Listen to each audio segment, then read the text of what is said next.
रंजना झा अहाँ समस्त मिथिलावासी के साथ रमन करै छी और रंजना गीत संग्रह चैनल पर अहाँ सब गोटा के स्वागत करै छी। आई एहि चैनल पर हम एकटा सुंदर मैथिली गिरजा पूजा के गीत लऽ कऽ आयल छी, जकरा गौरी पूजा के गीत सेहो कहल जाइत अछि।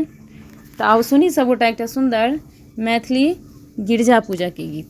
गिरजा नंदनी है फूलक माला लियाने संभारी, गिरजा नंदनी है फूलक माला लियाने संभारी, आसन कमल गिरजा अहिले मंगेलौं, गिरजा नंदनी है घूमी घूमी आसन बैसब, गिरजा नंदनी है फूलक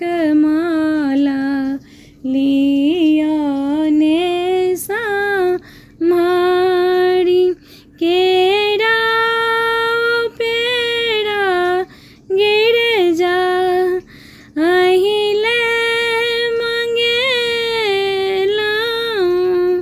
केरा पेड़ा गिरजा अहिले मंगेलौं, गिरजा नंदनी है नवेद लाए भोग लगेब, गिरजा नंदनी है फूलक माला लियाने संभारी, फूला बेलपत्र गिरजा अहिले मंगेलौं, गिरजा नंदनी है पूजी पूजी गौरी के चढ़ेब,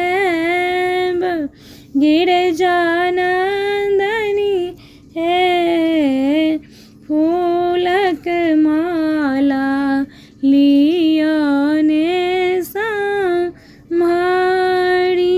गौरी पूजे पूजे वरदान मांगू, गिरजा नंदनी है पुत्र संग दिया आही बात, गिरजा नंदनी है पुत्र संग दिया आही बात, गिरजा नंदनी है फूलक माला लियाने संभारी।